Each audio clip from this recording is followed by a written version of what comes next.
Iniciamos nuestra entrevista acá en Mega Noticias ahora con un personaje muy relevante sobre una de las grandes tragedias o milagros, se lo vamos a preguntar a él después, de nuestra historia, ¿cierto? El 13 de octubre de 1972, un vuelo de la Fuerza Aérea Uruguaya se estrelló en nuestra cordillera de los Andes. En esa aeronave viajaban 40 pasajeros y 5 tripulantes. De ellos pudieron sobrevivir 16 personas. Entre ellas Antonio Vicentín, que se encuentra con nosotros, que quiero agradecerle que haya venido hasta Chile. Es un placer. Siempre venir a Chile es un placer reencontrarme con mis amigos chilenos, reencontrarme con los chilenos en sí, que siempre desde hace 50 años nos tratan brutal. Y esta vez fue un poco el motivo del homenaje que se le hizo a la Fuerza Aérea, a los rescatistas, se hizo ahora de tarde, a la gente que estuvo involucrada en los helicópteros, en toda la parte de logística, para podernos sacar del lugar donde estábamos hace 50 años. ¿Cómo estuvo ese homenaje? Fue muy emotivo porque nos encontramos con pilotos, con mecánicos, con gente que estuvo, con gente que contó las dificultades que tuvimos, especial un oficial Canales, que contó toda la historia, la dificultad de los helicópteros, los problemas meteorológicos que tuvieron. Es decir, no fue un rescate común, fue un rescate que casi chocan, tuvieron problemas para posarse, cuando los helicópteros bajan se hunden en la nieve. Es decir, hubo una cantidad de cosas y mismo el cruzar la montaña, cuando los comandantes consultan a las tripulaciones si siguen o abortan el rescate, todo eso te emociona, me hace como correr un frío por la espalda, porque te das cuenta que hubo gente que arriesgó sus vidas para que vos pudieras salir de ese lugar sin conocerte, sin saber con qué se iban a encontrar, sin tener idea de nada, y gracias a ellos hoy estoy acá y están mis otros 15 compañeros. Sobre eso quiero preguntarte, Antonio, se estrena esta película La Sociedad de la Nieve en Netflix con gran éxito. Es una película que se ha comentado bastante, que quizás refleja mejor ciertas emociones que ustedes vivieron. Quiero preguntarte sobre eso. ¿Cómo fue ese primer encuentro con esta película? ¿Te transportó un poco hacia 50 años atrás? La primera vez que la vi, después a los 2 días pensé, y si me encuentro con alguien y me dice, ¿qué te pareció la película? Porque fue una exhibición privada para nosotros que nos hizo Bayona. Y dije, ¿qué le voy a decir? No sé qué vi. Estuve toda la película mirándola en el cine y yendo a la montaña. Fui a la montaña, bajé de la montaña, es decir, cada escena iba y venía, es decir, comparaba lo que estaba viendo en el cine con lo que había pasado en la realidad.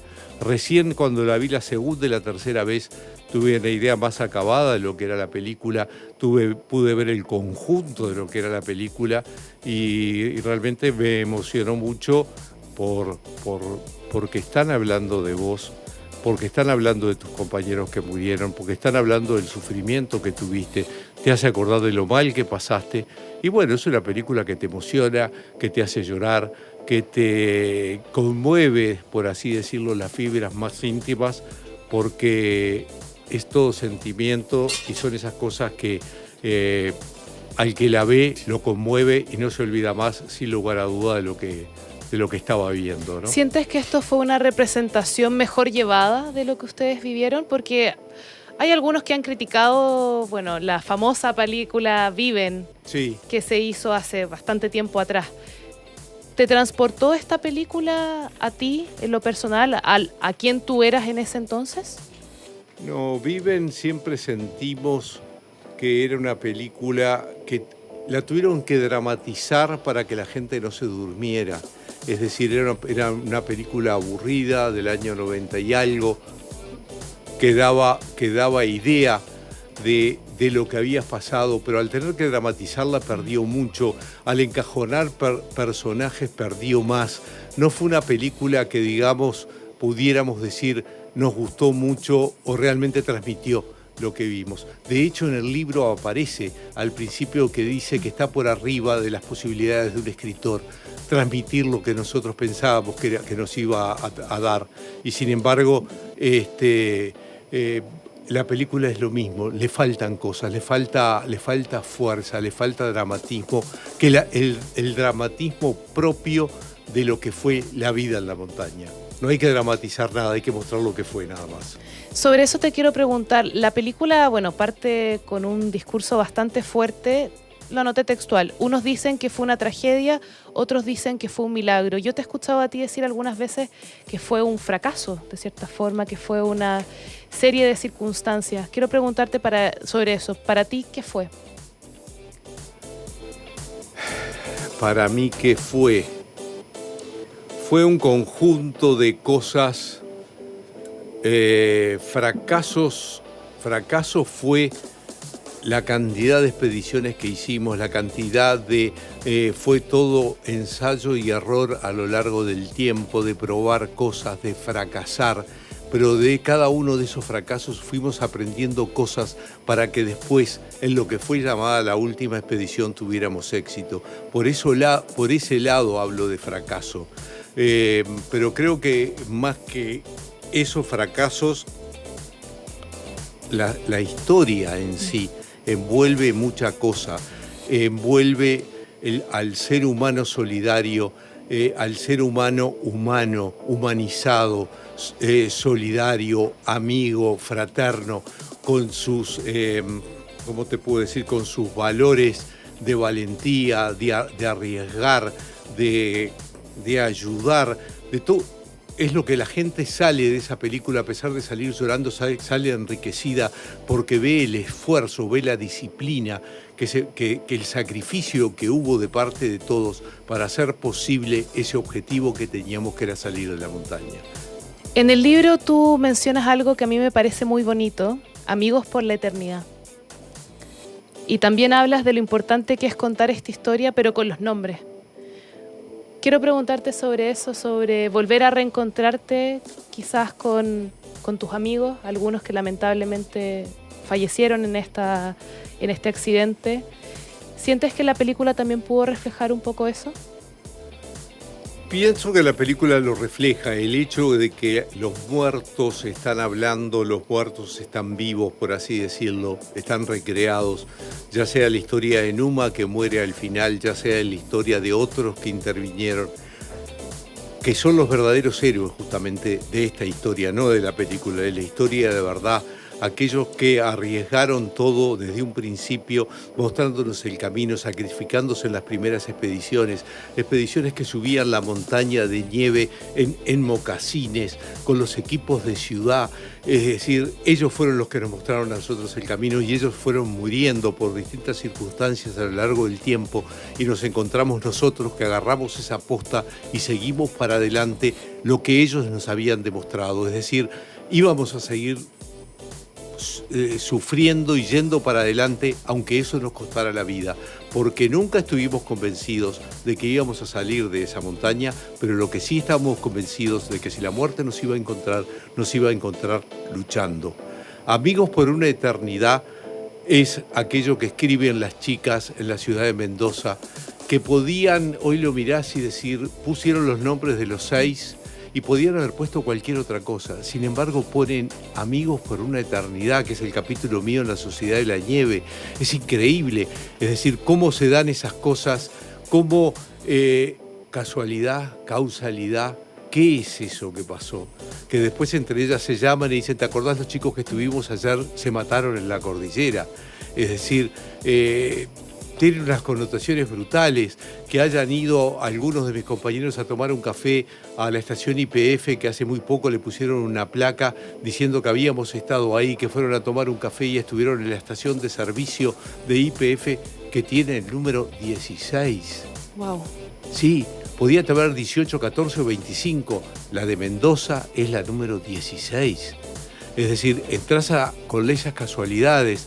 En el hotel donde fuimos, que éramos 9, nos ponen 3 habitaciones de a 3. De cada una de esas habitaciones se salva uno, de cada una de ellas. Y sé la historia de que otro ha contado también, que creo que eran 6, y los ponen en habitaciones de a 2. Y de cada una de esas habitaciones se salva uno también. ¿Viste? Esas cosas Los papás que desarman los cuartos, los hijos no vuelven, y los papás que dejan las habitaciones prendidas esperándolos, los hijos vuelven. Es decir, hay una cantidad de cosas que te sorprenden de toda esta historia, de cómo se fue dando, de todo lo que pasó, pero los verdaderos héroes de todo eso es los que no están. Es lo que nosotros contamos la historia de ellos, porque realmente fueron los verdaderos héroes de los Andes. Me imagino que además ese es un recuerdo que está presente siempre de sus amigos. Sí, sin lugar a dudas, porque gracias a ellos yo estoy acá. Si bien hicimos un pacto en que los que estaban vivos debían mantener la vida alimentándose con los cuerpos de los que morían, y entonces es un agradecimiento a ellos porque yo estoy acá, es un recuerdo porque yo estoy acá, y es un recuerdo en la medida que yo los recuerde, ellos siguen vivos. Y es una historia justamente para mantenerlos vivos, para que sean parte de todo el grupo de los 45 o los 28 que estuvimos en ese momento en la montaña vivos, y bueno, y que cada uno dio todo lo que tenía para poder salir de ese lugar. Quiero preguntarle, justamente estamos hablando sobre el libro que es parte de la inspiración para esta película. El director lo mencionó que él, cuando estaba haciendo Lo Imposible, leyó este libro y fue una fuente tremenda de inspiración. A mí me marcó muchísimo, que los invito a leer el libro, me parece que es maravilloso, me emocioné muchísimo, de hecho. Unas palabras que le entregaron a usted cuando ya fueron rescatados. No te quiebres, mira hacia adelante, no te detengas. Puede ser perfectamente el lema de lo que vivimos allá arriba. Es decir, te quebraste muchas veces, o te doblaste muchas veces sin llegar a quebrarte. Sigan para adelante, evidentemente fue lo que hicimos, no importaba qué, no importaba cómo, pero lo importante era seguir. Es decir, no nos podíamos quedar con esa, ¿cómo te puedo decir?, con esa duda. Es decir, había que seguir. Como decía un brother cuando nos jugábamos al rugby en el colegio en Estela Maris, nos decía, el partido termina con el pitazo final. Y en aquel momento no entendíamos lo que nos estaba diciendo ese cura irlandés y decimos, qué pavada nos dice. Sin embargo, cuando estuvimos en la montaña nos dimos cuenta que más que una pavada era una lección de vida que nos estaba dando, y nos estaba diciendo, hay que seguir adelante hasta sentir el pitazo final. ¿Fue el rugby importante en poder tener este empuje para seguir adelante, considerando la cantidad de días que estuvieron, y además un punto de inflexión que fue escuchar que ya no había búsqueda? Sí, el rugby fue importantísimo porque desde un principio nos dio una verticalidad de mando. En el momento más caótico apareció nuestro capitán, que empezó a mandar, y el equipo empieza a responder. Después hay dos pilares que son fundamentales para mí, que uno es el sacrificio y otro es la disciplina. Es decir, todos los que estuvieron ahí cometieron o hicieron una cantidad de sacrificios importantes para que otros pudieran estar en mejores condiciones. Y después la disciplina, es decir, hubo un acatamiento, hubo humildad, éramos todos universitarios. Es decir, cuando alguien decía algo, otro podía decir, no, mira, esto creo que no, creo que podemos hacer tal cosa. Y hasta hoy estaríamos discutiendo qué era lo que íbamos a hacer. Sin embargo, aparecía esa humildad de parte del que no había propuesto esa idea de decir, bueno, la vamos a apoyar, vamos a hacer tal cosa, capaz que podemos mejorarla con esto y con esto. Y se enriquecía esa idea, o se enriquecía el planteo con esa ayuda que tuvieron todos. En ese sentido, Antonio, después de que escuchan que ya no hay más búsqueda, ¿cómo fue eso para el grupo? Porque me imagino que había siempre una percepción, o al menos algunos de ustedes, con este empuje de van a venir por nosotros, y un poco la única esperanza que tenían se derrumba. ¿Cómo cambia eso la sociedad que ustedes habían formado en torno a la nieve, en torno al avión? La sociedad en ese momento, que fue a los 7 días, se estaba formando, pero fue un golpe tremendo, porque hasta ese momento esperaba ser rescatado. Es decir, te digo más, había tanta inconsciencia de mi parte, no sé de otros, que yo me encontré con el flaco Menéndez, que fue uno de los que estuvo conmigo en Mendoza. Éramos 28 en ese momento. Me encuentro con él y le digo, flaco, ¿tenés el teléfono de las chicas? Pero quería seguir coqueteando. porque iba a ser rescatado y iba a volver a Mendoza. Es decir, a un gordo el teléfono de las chicas tiene un valor impresionante. Y resulta que cuando el flaco agarra y empieza a buscar en los vaqueros y me dice, no, lo perdí, yo me enojé con Menéndez. Le dije, flaco, no podés haber perdido el teléfono. Es decir, imagínate el grado de inconsciencia que tenía. A 4.000 metros, con un accidente brutal, yo esperando que me vengan a buscar y dame el teléfono de las chicas. 7 días después te dicen, no, la idea tuya cambió. Ya no es más, te vamos a buscar. Ya no te buscamos más. A partir de ahora vos estás muerto para el mundo. En diciembre capaz que vamos a buscar los cuerpos y arreglate como puedas. Eso fue un golpe anímico tremendo, porque vos salías del avión y veías esos macizos montañosos, nevados, y decías, ¿a dónde voy? ¿Qué hago? Estoy solo, porque estabas solo tu alma, por más que estuvieran tus compañeros, pero la soledad de el no me buscan, el no le importo a nadie. El único que sé que soy vivo soy yo. Fue espantoso eso, el recuperarnos de ese mazazo. Fue algo tremendo anímicamente, nos destruyó. Y ahí también aparece justamente el grupo que dice, bueno, no nos buscan más, pero de acá nos vamos a ir nosotros, nos vamos a ir caminando, que en ese momento era una locura, pero fue esa semilla loca que se tiró en ese momento, que de a poco fue creciendo y apareció Nando, que yo me voy, Roberto, que le dice, Nando, no te vayas, vos estás loco, vas a morir congelado, los otros tres, Carlitos Pairro y Harley y yo, que le decimos, nosotros queremos ser expedicionarios, y que éramos 5 y el grupo decide, no, 5 son muchos, ustedes 3 vayan y hagan una expedición de prueba. Y en las condiciones en que estábamos, te dicen vayan y hagan una expedición de prueba. ¿Cómo fue esa expedición? Fue una expedición de 3 inconscientes. Entendiendo además las condiciones en las que estaban, obviamente no son condiciones para estar en la montaña, con nieve, desnutridos además, con poco acceso a agua. Era de locos, y si hoy lo mirás, era de más locos.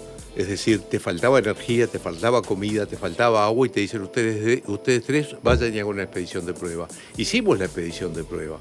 Claro, de esa expedición resultó que Royce quedó agotado, Carlitos no quiso saber más nada y de esa expedición yo paso a ser el tercer integrante del equipo expedicionario.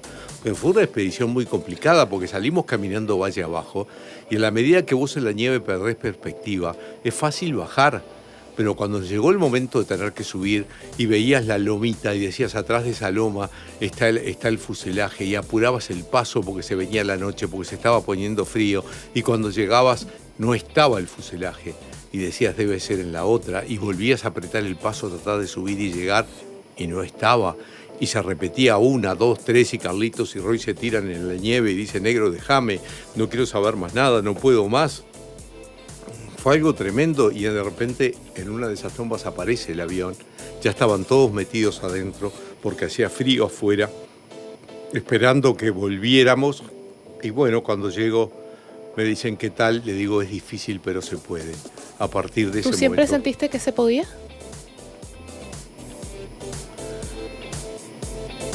Que se podía intentar sin estar convencido de que iba a tener éxito. Es decir, de noche te desarmabas, te desanimabas, te destruías anímicamente porque te dabas un golpe de realidad cuando estabas solo, cuando estabas durmiendo. Y ese golpe de realidad te llevaba a decir yo de acá no me voy, esto es imposible, esto es una locura. Y sin embargo al otro día volvías a ponerte ese uniforme de invencible, de 19 años, de puedo con todo, y volvías a lucharla y volvías a salir con fuerza a tratar de poder salir de ese lugar. Antonio, tengo una última pregunta. ¿Cuál es la reflexión después de todo este tiempo? ¿Con qué te quedas? Y también otra extra, la fotografía. Me llama la atención en un contexto tan complejo decidir hacer estos registros. ¿Era por si lograban salir? ¿Era plasmar la memoria de tus compañeros? Son esas dos preguntas. ¿Por qué la fotografía, que me parece increíble tener ese registro? Y también la reflexión después de todo este tiempo. Estamos bien, bueno, ahí estamos viendo de hecho arriba algunas fotografías. Las fotografías en realidad fue en parte por aburrido, porque no había nada para hacer. Había que inventar algo. Había que inventar algo. Y encontré cámaras y encontré rollos y empecé a sacar fotos.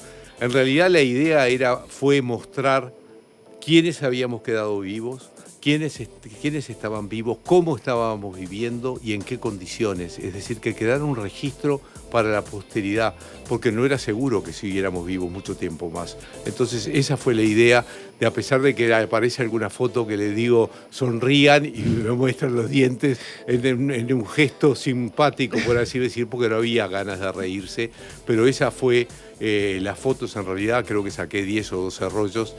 Creo que lo que quedó fueron las partes centrales. ¿Hay una que sea tu favorita? Sí, la mía, la que me sacó Nando, porque yo no aparezco en ninguna de las fotos, hay solo una que aparezco como un árabe, sí, que estoy con una camiseta porque me daba frío en las orejas y entonces me subía la boca de la camiseta y vivía tapado con eso. Creo que es una linda foto que expresa cómo vivíamos en la cola, cómo estábamos en la cola y cómo estaban en el fuselaje mis compañeros. En cuanto a una reflexión, creo que de todo esto aprendí, el ser humano tiene mucho más capacidad de la que creemos, que somos mucho más capaces de lo que creemos, que tenemos una fuerza interior tremenda, que a veces tenemos que tomarnos una pausa, pensar, buscar un objetivo y empezar a caminar dando pequeños pasos. Las grandes montañas se suben paso a paso haciendo pequeñas cosas todos los días. Y eso es lo que hicimos en la montaña, y hay un paralelismo muy grande en la vida nuestra de todos los días. A veces un problema se nos viene encima, es una montaña que tenemos que subir, pero quedándonos quietos no hacemos nada. Tenemos que empezar a movernos despacito para después empezar a subir esa montaña. Y después cuando estamos arriba y miramos, pensar que no era tan alta. Bueno, quiero agradecerle a Antonio que haya estado con nosotros en Mega Noticias ahora. Un placer poder conversar contigo. Muchas gracias. Y nos estamos viendo en tu próxima visita. Por favor, encantado. Antes, me quedé con la duda. ¿Volviste a ver alguna de esas chicas de Mendoza? No, tuve un contacto con ellas hace muchos años a través de un mensaje que dije, no puede ser. Y les dije, a ver, contame. Y ahí me enteré que habíamos ido a la taberna de Padovani a comer milanesas, que ellas eran 2 hermanas y una prima, y que estábamos hospedados en el Hotel de los Maestros. Todas esas cosas tenía idea, no sabía cuáles eran y ella me dio certeza. Después nunca más la vi, creo que está viviendo en Estados Unidos, casada y con hijos, y de la otra hermana no tengo idea, ni de la prima tampoco. Bueno, al menos dio un poco de esperanza durante los primeros días. Por supuesto, sin lugar a dudas. Te agradezco, Antonio. Gracias. Así nos despedimos acá en Mega Noticias ahora. Sigan conectados en nuestra programación.